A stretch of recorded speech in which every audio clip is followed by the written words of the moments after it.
if one school all of a sudden has a bunch of kale that's growing and it's, let's say, first graders who don't want to eat kale, are not interested in kale. One teacher in particular told us, okay, we had all this kale. We didn't know what to do. We found recipes for making kale chips and making kale chips that were flavored differently.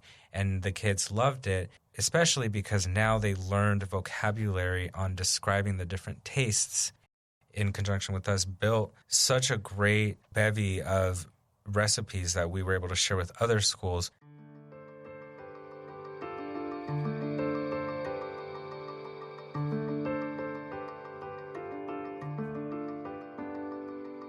Hi, I'm Jeff Holden. Welcome to the Nonprofit Podcast Network. Our purpose and passion is to highlight a nonprofit organization in each weekly episode, giving that organization an opportunity to tell their story in their words to better inform and educate the respective communities they serve, as well as provide one more tool for them to share their message to constituents and donors. Our goal is to help build stronger communities through shared voices and to both encourage and support the growth of local nonprofit organizations through podcasting. Thanks to our founding partners for their foresight in helping us transform the way conversations start. CapTrust, fiduciary advice for endowments and foundations. Runyon Saltzman Incorporated, RSE, marketing, advertising, and public relations creating integrated communications committed to improving lives. And Western Health Advantage, a full-service healthcare plan for individuals, employer groups, and families. We all know what kids love to eat, don't we? And we know that if there was a way to make healthy eating more enjoyable, even fun, they would be more likely to eat better. Well, think about this for a minute. What if they actually had a hand in planting, watching, and then harvesting their own food? Then we could acknowledge that kids love to eat what they grow. Imagine a child who's never eaten a fresh carrot, even better yet, a fresh carrot they pulled out of the ground after watching it grow. Seeing that twisted orange root-like item being pulled from the ground and then cleaning it up and taking a bite and experiencing that slightly sweet flavor, the grainy texture of something that student actually watched grow from a seed. Now that's exciting. That's also exactly the purpose of the organization my guest today gets to run. Salvador Ramirez is executive director of Yolo Farm to Fork. He's a first-generation Mexican-American who has served in the Peace Corps and has a passion for growing food. His interest in philanthropy is leading him to plant the seeds for a better life for children and garnering the necessary support to do so. The mission of Yolo Farm to Fork is to help children understand where good food comes from, develop a taste for healthy eating, and experience the garden as a living laboratory that inspires lifelong learning and career goals. Sal believes that children learn lessons that last a lifetime when they have the opportunity to grow their own food, visit local farms, and to meet farmers and see how crops are grown, harvest, and help prepare fresh, local, seasonal produce, turn food into compost to replenish their gardens, and integrate these experiences into their everyday school lessons. Salvador Ramirez, welcome to the Nonprofit Podcast Network. Thank you. Happy to be here. It's an honor. We're excited to have you. First thing I have to ask is, you have a pretty interesting history. How did you end up at Yolo Farm to Fork? Well, that's a great question. So not the traditional straightforward path to being an ED for a nonprofit. Lots of turns and winding to get here, but come from a family that is, we traditionally cook food together, celebrate food with each other, and that comes from my grandparents traveling from Mexico to the U.S. through, it's called the Bracero Program. Mm-hmm. And so it was a visitor farmer program.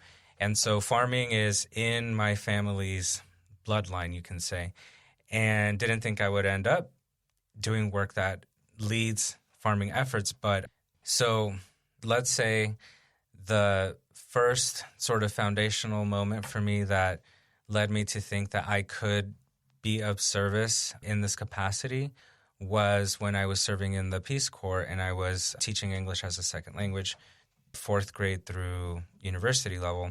And my students actually were coming from families that were farmer families themselves. And they were struggling to learn because they couldn't think and they didn't have proper nutrition. And I realized this when I noticed they were stealing my lunch. Oh, jeez. And so that because it was a better lunch than what they had. Exactly. And so I realized, even though I was a volunteer and I was still, having so many more resources compared to what they had to give back in a way. And I knew that from that particular moment, I had to find a way back to doing work with lining up kids and nutrition and making education and leadership foundational for kids that just do not have those resources and opportunities. I did Peace Corps 1 month after graduating college. Okay. Yeah, and when I came back and was working on the East Coast and trying to figure out what to do next, Peace Corps actually was a great help to me to fund my master's. And while I was doing my master's, I pitched my story of my Peace Corps experience to a publisher in New York, and that's the story I published about my Peace Corps service. Okay. And where did you do your Peace Corps service? I was in Kazakhstan. So it's Central Asia. They call it the steppe. It's just flat as woodland, sort of desert temperature, and the main things that were grown there were rice and wheat. Okay. Yeah. And I was not ready for the 30-degree below winters, so It had to be an amazing experience, but what an experience in terms of service to bring back now into the community. Yes. It's almost a holistic thing. You come from a farming agriculture family, big cooking, and then you go over and do the service part in Kazakhstan. And here you are now back at Farm to Fork, Yolo Farm to Fork. Yeah, exactly. And so when the opportunity came about to throw my hat in as the executive director for Yolo Farm to Fork, I lunged at it because I wanted to work with this population.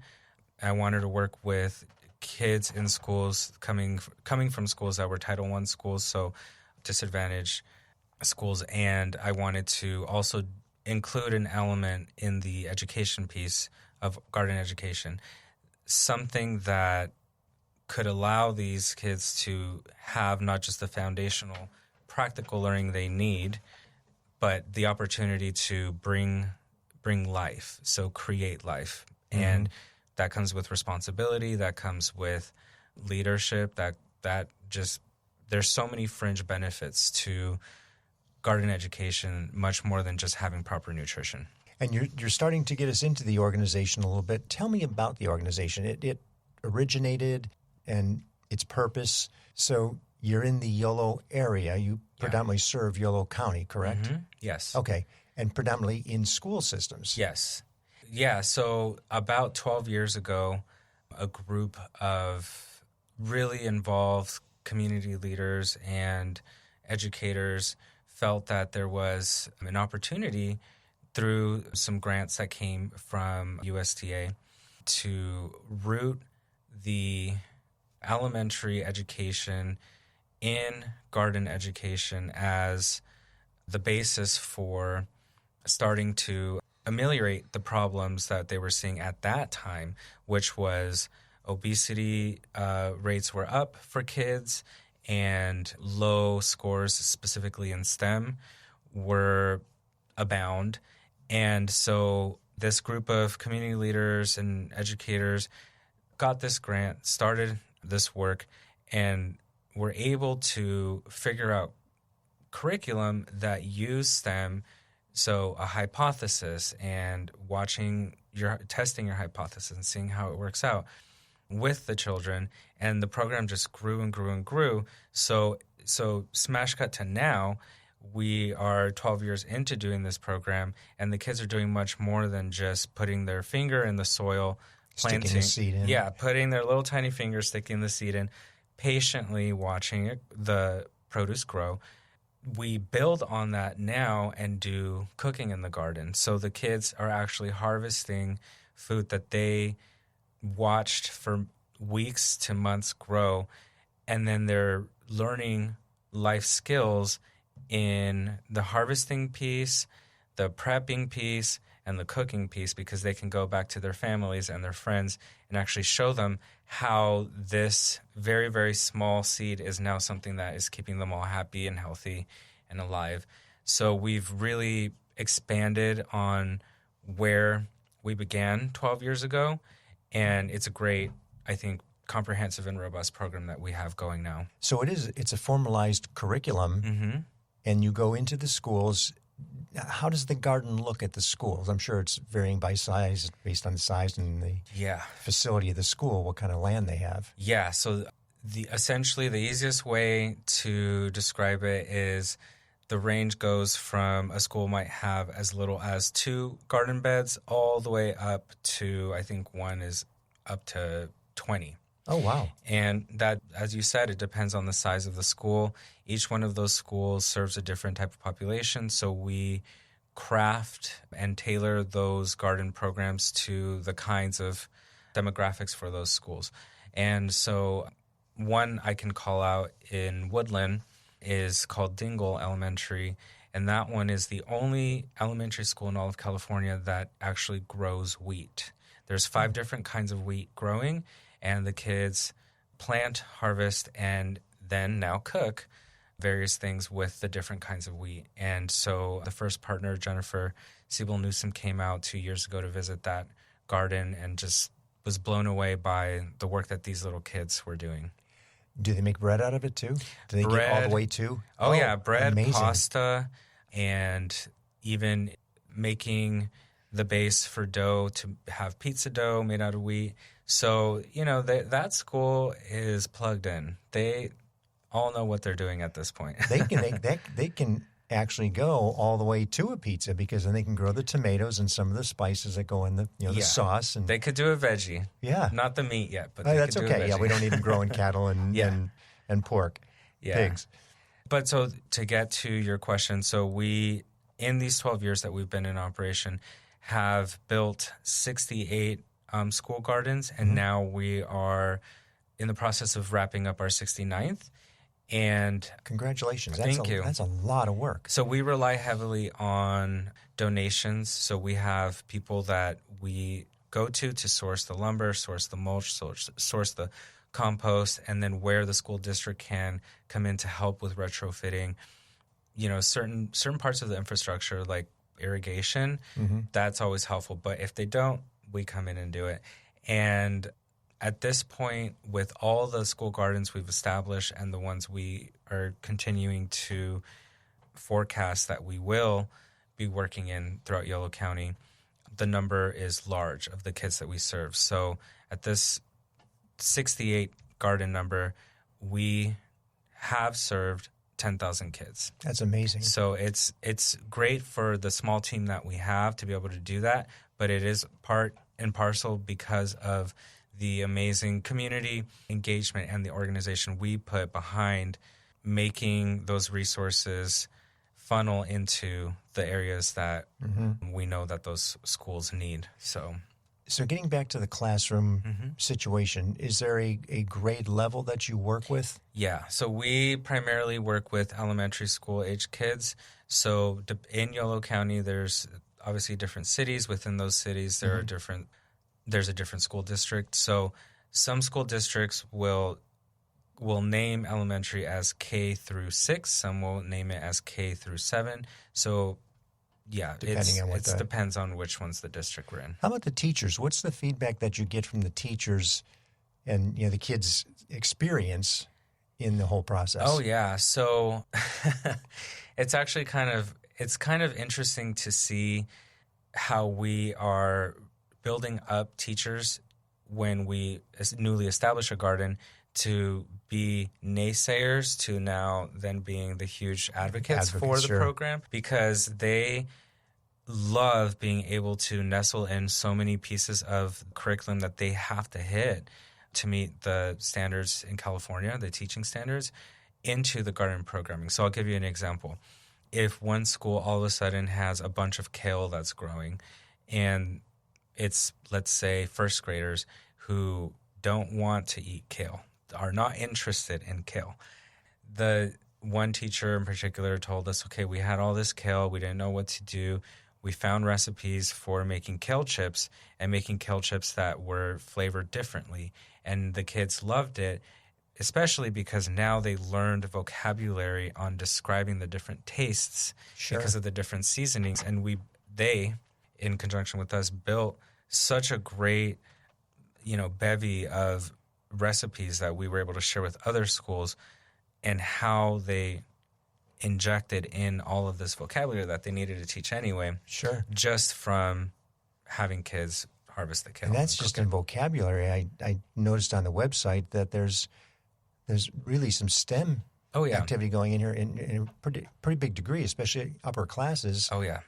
With the the science and the technology of the watering and the process, and how are you going to fertilizer? What do you use for fertilizer? Mm-hmm. I'm sure all organic, and how do you make it grow better? And tell us a little bit about that. So one of the things that I think is super interesting about how we sort of ramp it up at the age increase, so like 4th grade, 5th grade, 6th grade, we really are using what was foundational for them in the younger years when they had exposure to the school garden.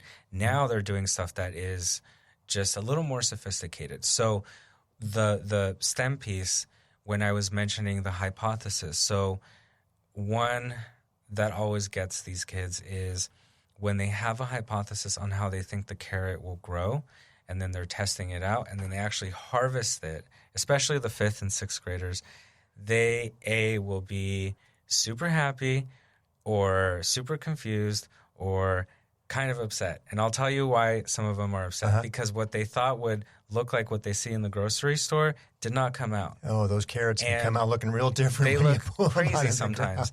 And that's part of the things that I love about the STEM piece to this education, is that not always in life will things come out how you expect them to.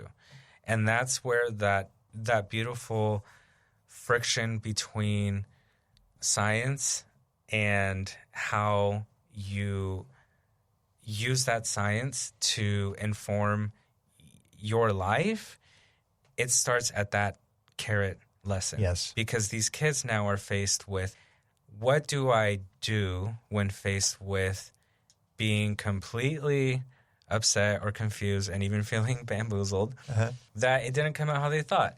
So they could be upset, or they could learn to persevere through it and ask the questions.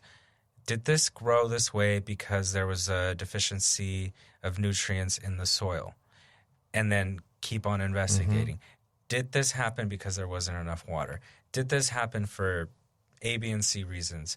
And one 4th grader is in a particular school, is coming to mind right now, was so just like activated by this particular carrot lesson that he went and spoke at a PTA meeting, and then went and spoke at a local elected official meeting to say how upset he was that there wasn't the proper shade, there wasn't the proper infrastructure at the school to do this for him to see the carrot grow the way that it was supposed to.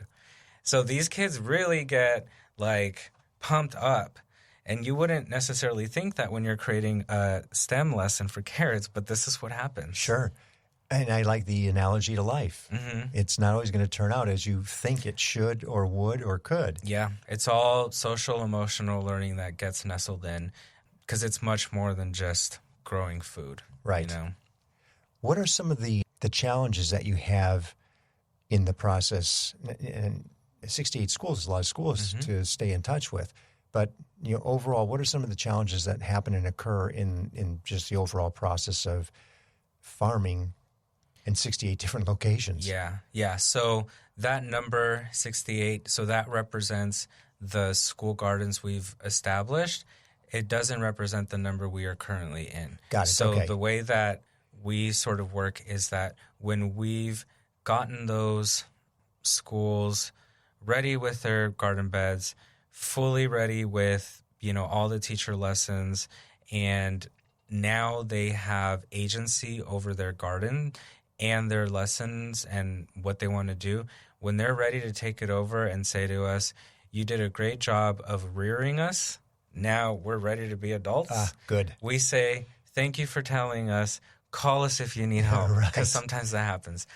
So as a nonprofit, one of the things to think about, especially in a leadership role, is evolving your mission. But the thing is, with what we do, the mission rooted in garden education will always be beyond what we established in the beginning. We're making those gardens in all those schools that are there now. Once we do that, it doesn't mean our nonprofit stops. It means we now move on to the next thing. We evolve to build and enhance what we created years ago. How many gardens do you actively manage then in any given point in time? So in this, we're doing summer camps now, and we're managing those. In this coming school year, we will be at 12 gardens. Okay. And one community small farm. That seems more manageable to me. Especially given the size of our team. And we're going to get there in just a second. So your Yolo Farm to Fork, what is your geography? What is your northernmost, southernmost, eastern, western boundary? Sure. So all of Yolo County is, I'm not sure if you visited or any of the listeners have visited, but it is very rural area, spotted with an amazing research institution, UC Davis, and a beautiful, small, but mighty and growing West Sacramento to sort of bookend the region. So we've done school gardens in all cities in all of Yolo County. So some of those cities that people might be familiar with, Clarksburg, sure, where all people go to enjoy the wine. Bogle Winery is there. Bogle Winery is there. They're amazing. And Winters is another one that is a small and growing region. And we, like I mentioned before, we tailor the types of gardens to the region we're in based off of, what the parents do. So, for example, in Woodland, a lot of the parents in the Title I schools are either migrant farm workers or come from farm working and ag-specific industries. And so we know that the kids already know the basics. They already know the tomatoes and cucumbers and all that. So we try to get funky things. We'll do the okra. We'll do the things that they just probably have not seen yet. One example is there's a purple tomato that has now been making its way around, and that's one that we're excited to try out with the kids. So yeah, the whole region of Yolo is where we operate in, and I think I mentioned before, primarily in elementary schools. So we'll be right back to learn more about Yolo Farm to Fork right after these few brief messages from the people making this program possible. I was in the media business for over 35 years and had the great privilege of working with Runyon Saltzman, RSE, Marketing, Advertising, and Public Relations. We collaborated on many different campaigns, but their commitment to the nonprofit sector hasn't changed since their founder, Gene Runyon, started the agency. Over many years and many campaigns, Runyon Saltzman has been committed to improving lives by tackling California's most challenging issues. Guided by research-informed strategies and insightful, creative solutions, RSE develops innovative communications campaigns that raise awareness, educate, and reduce stigma in diverse communities throughout our state and beyond. To learn more about RSE, visit rs-e.com. Hello, this is Scott Thomas with Cap Trust in our Sacramento office. I specialize in working with local nonprofits and associations. Annually, we survey private and public nonprofit organizations across the country to better understand challenges they see in today's environment. In our more recent survey, we heard concerns about proper board governance, mission-aligned investment, and how to implement alternative investments. If you would like a copy of the survey or to discuss your organization, look me up, Scott Thomas at captrust.com. I'm thrilled to have Western Health Advantage partnering with us as they do so much to support so many nonprofit agencies in our community. As a truly local health plan, you'll find individual and family options, employer options, plans for CalPERS and Medicare Advantage. From medical services to pharmacy, health and wellness support, as well as behavioral health care, Western Health Advantage has a plan that fits what you need. As an employer, for profit or nonprofit business, individual or family, you can find more at westernhealth.com. And now we're back for more discussion with Salvador Ramirez on how it is that Yolo Farm to Fork works to collaborate with other organizations right in their own backyard. One of the things that we talk about in every episode is the ability to collaborate. And you have a monster university in your backyard that happens to be agriculturally oriented, world leader in so many developments in UC Davis. How do you work with the university? Well, so UC Davis is an amazing resource for us, and part of our capacity is built on our use of College Corps interns. The majority of our College Corps interns come from UC Davis, and a small portion of them come from Sac State. Mm-hmm. And the interesting thing about every year when we put a call out for interns through College Corps, again, a majority coming from UC Davis, we don't limit the majors that these kids are allowed to apply to us from. So we'll take someone who's from a marketing study and use them to not only learn the same things the other interns are doing, farming and what have you, but using their skills to help us. So we just launched a lavender run.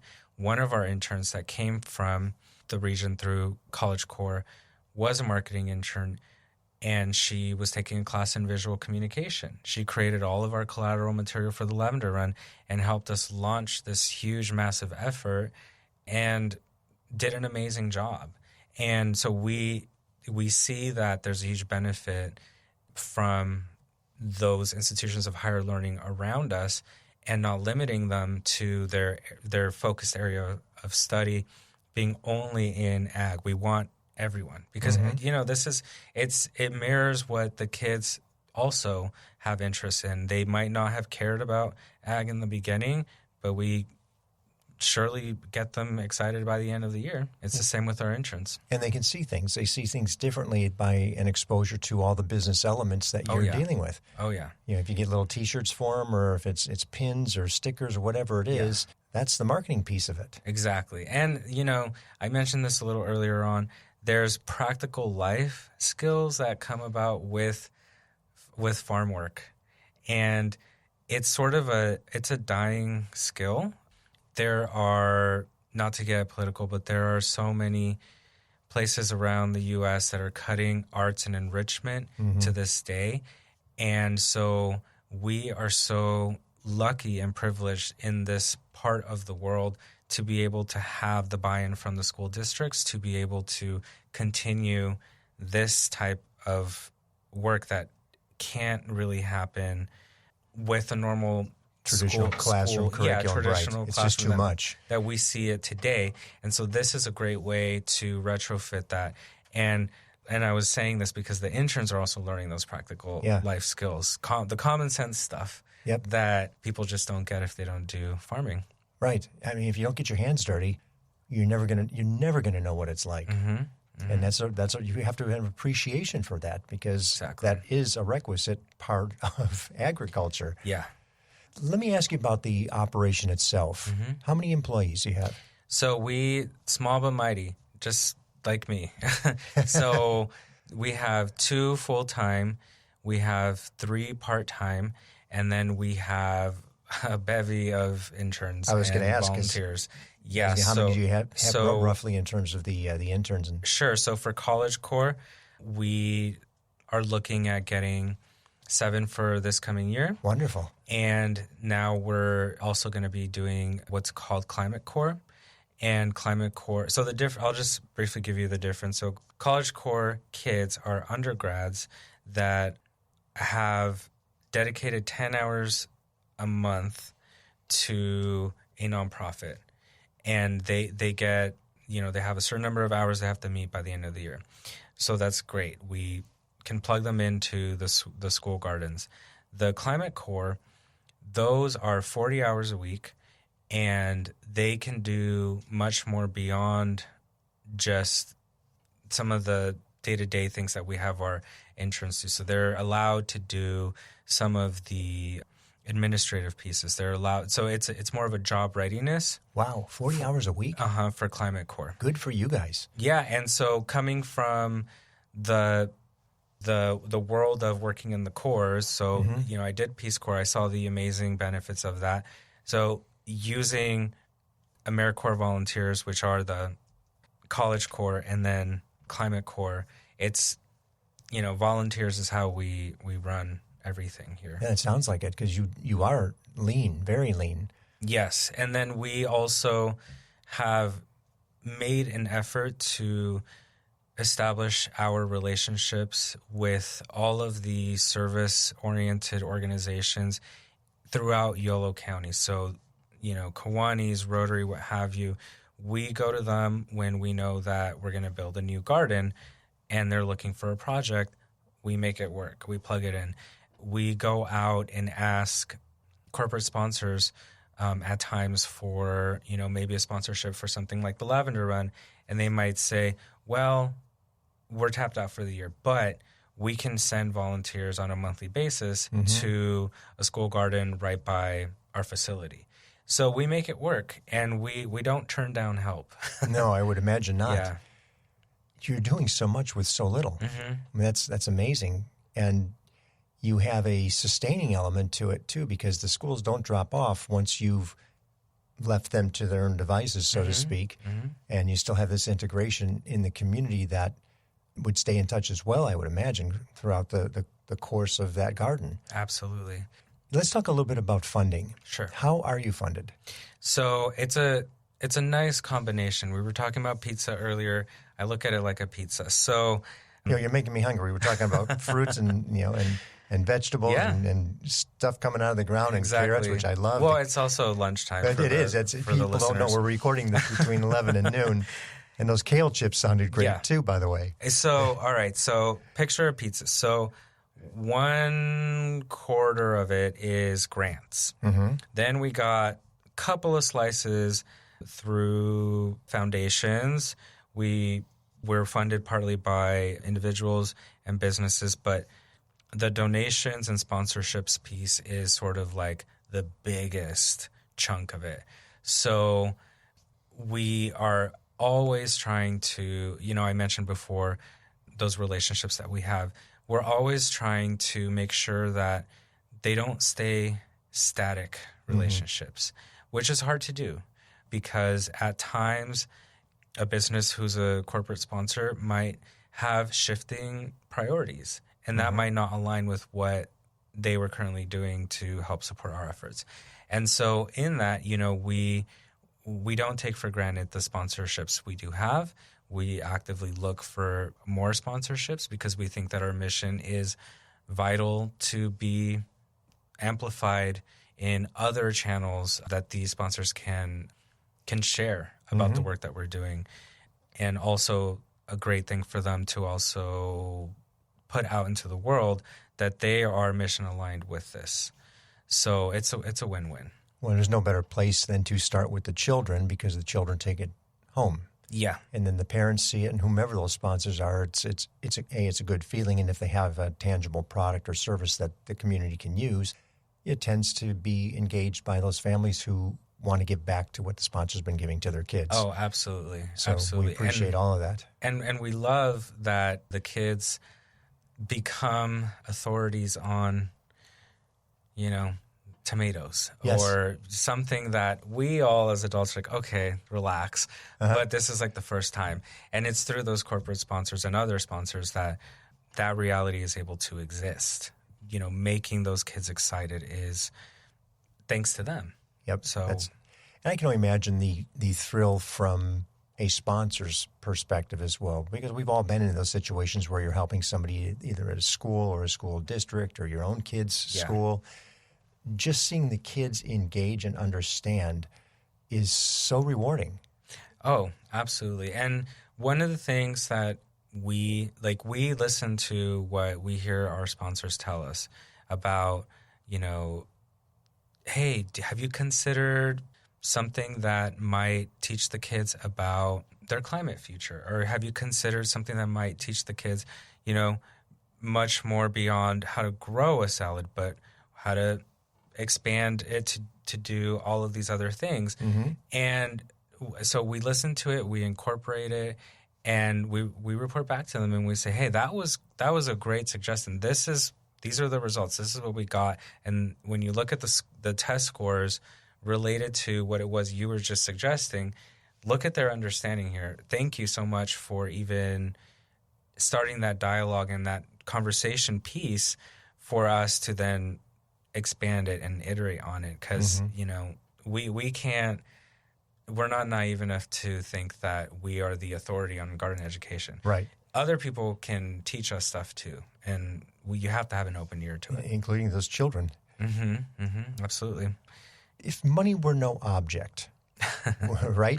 I love this question. And it came to me from somebody that I recently met with. She goes, this would be a great question. I said, you're right. If money were no object, what would it look like to you? What would the organization look like? So definitely securing long-term funding would build capacity and allow us to expand beyond, I mentioned before, we're teaching the planting, we're teaching the harvesting, we've introduced the cooking element, and that's a great capstone piece. But there's so much more to this. This is just like scratching the surface of garden education. So long-term funding for stability would be amazing, just to be able to grow our programming and have that longer runway to do this important work. But while we rely on volunteers, I think that even more volunteers would be great. There's never enough volunteer help that any organization could say turn them away for, even if it's a huge nonprofit. The power that bringing on volunteers does for sharing your mission and extremely blowing up and amplifying, that work that you're called to do, a big piece of it is through the volunteer help. And so we always welcome more volunteers. And then if there's really no money were no limit, it would be kind of interesting to see what a culinary, let's call it like a culinary sort of hub spot or culinary makerspace might look like for garden education in Yolo. Because I don't know if a lot of the listeners know this, but Yolo County is where a majority of the food that is eaten in Sacramento is grown. And so to lean on the fact that this region is not just somewhere that is exporting food out, but if there's a way to involve kids in some capacity where they're trying new recipes out, trying all of these like creative channels to make these meals that we all need and love and enjoy, how amazing would that be to come from a kid and to come from an area where here in the Sacramento region, it's mainly eaten, but it's actually now connected to the sister county. That would be amazing to see. I'm going to share that with other people in this space as we go, because I think it's a fabulous idea, a culinary makerspace for kids. Yeah. Where they get to play and experience and try all these different things and really enjoy the cooking process, realizing they're doing it with great food. Healthy food. And healthy food, yes. And it's not chips and drinks and processed stuff, which so many of our children, especially in those schools, because the parents just don't know any better either. And it has to start someplace. Yeah, and the access to is a big thing. I mentioned that many of the kids in the Yolo region come from families that work in agriculture. Not a lot of those kids actually eat that food their parents are growing. Right. And so then you look at there's areas that have food deserts. There's not places where these kids could go to and their parents could go to in a way that is not cost prohibitive for them to have access to this food. So having a culinary makerspace sort of institute for the kids where it's like carte blanche. They can have fun, get dirty, and literally throw spaghetti at the wall. Right. I think that would be amazing. I do too. Great idea. Now back to reality. Yeah. What is the greatest need that you see? Sure. So what I was mentioning before with securing long-term financial stability, that is something that obviously we, for the reasons said before, we would love to have that.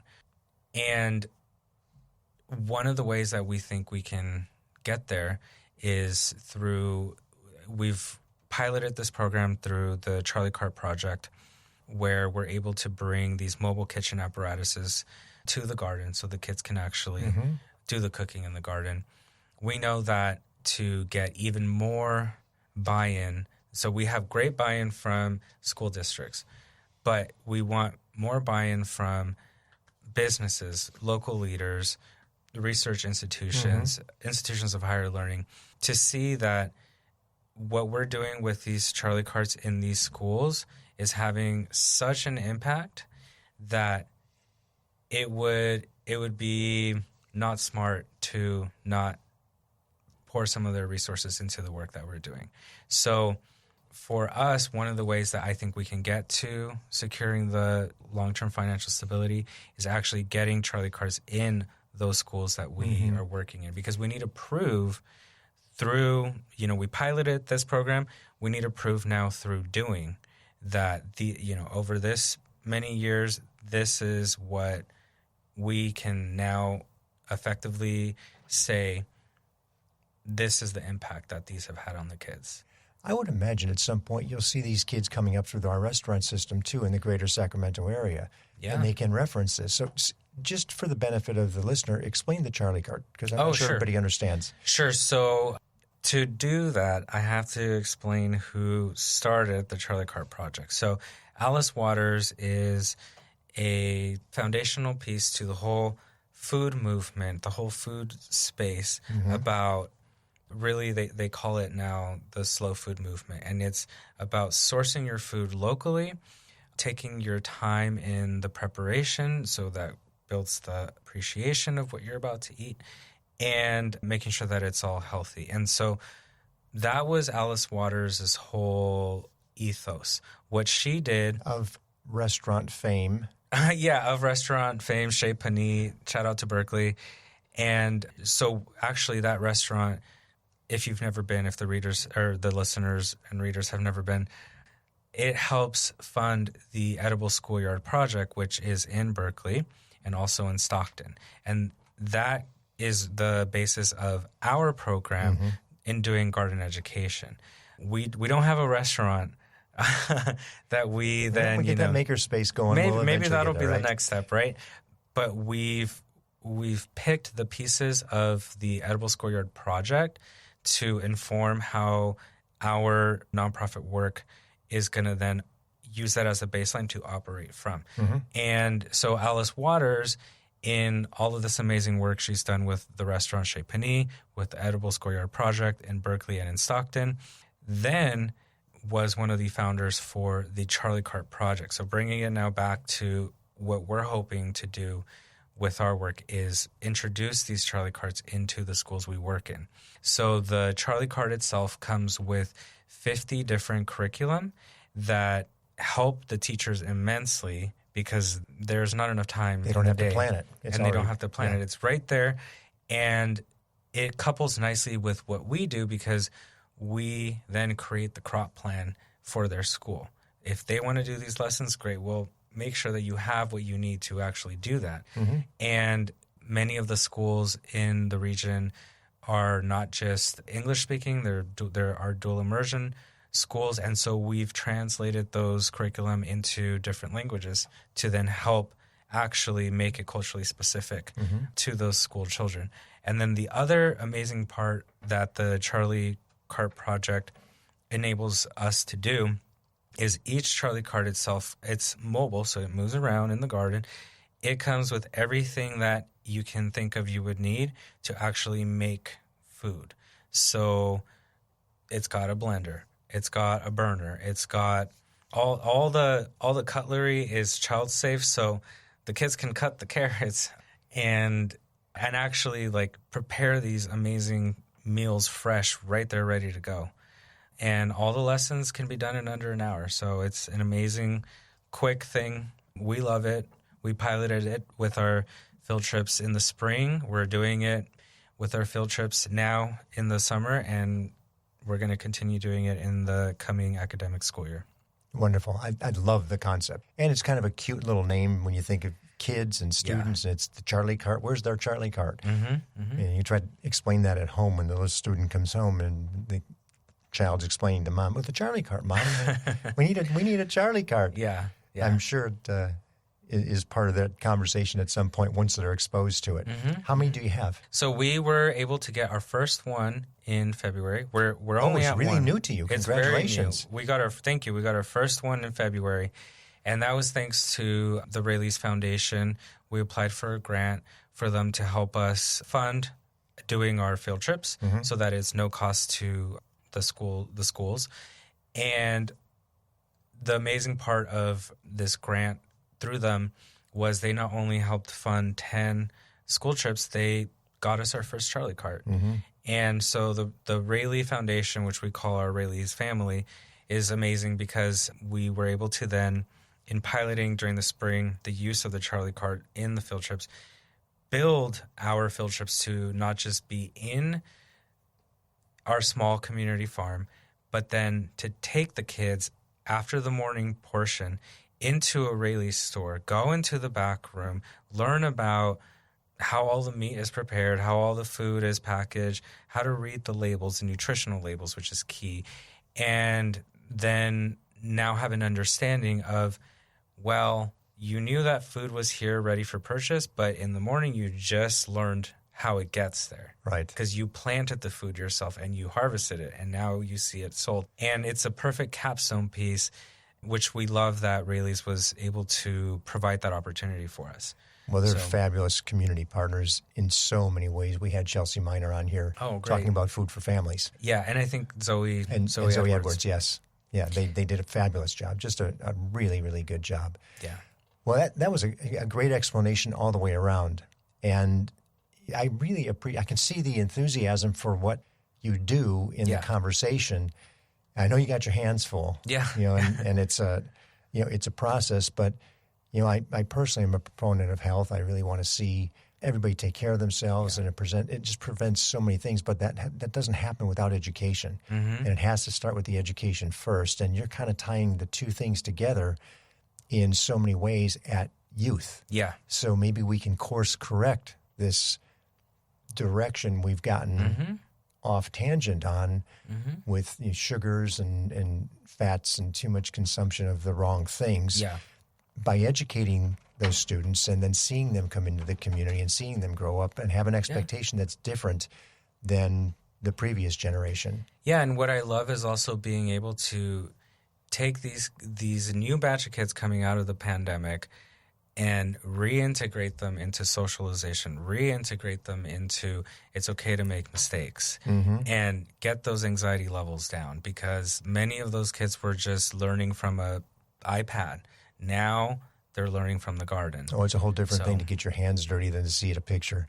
You just don't realize. Yeah. You just don't realize. Well, Sal, I think the work you're doing is really incredible, and it's unique. It's not the same as some of the other food services that we've seen, all providing for the community, but very, very different when it comes out of the ground through the student to the family, and then back into the classroom to where they can have a conversation about it and learn about it in so many different ways. So thank you for what you're doing, and I'm starving. Everyone go out and eat some healthy pizza after this. That's right. Yeah. Well, it was an honor, and you asked some great questions, so thank you for having me and allowing this platform for me to share Yolo Farm to Fork's work. So thank you. It's our pleasure. Thank you. Thank you for listening to the Nonprofit Podcast Network. I hope you enjoyed the episode. If what you heard moved you, please reach out to that organization and do what you can to help. If you like and appreciate what we're doing to support local nonprofits, please give us a positive review, subscribe, and share. If you're a nonprofit with an interest in participating in an episode, you can reach me at Jeff at hearmenowstudio.com. If you have a need for the services or products our sponsors offer, please reach out to them. CapTrust, fiduciary advice for endowments and foundations. Runyon Saltzman Incorporated, RSE, marketing, advertising, and public relations, creating integrated communications committed to improving lives. And Western Health Advantage, a full-service healthcare plan for individuals, employer groups, and families. The Nonprofit Podcast Network is a production of, is recorded at, and edited by Hear Me Now Studio.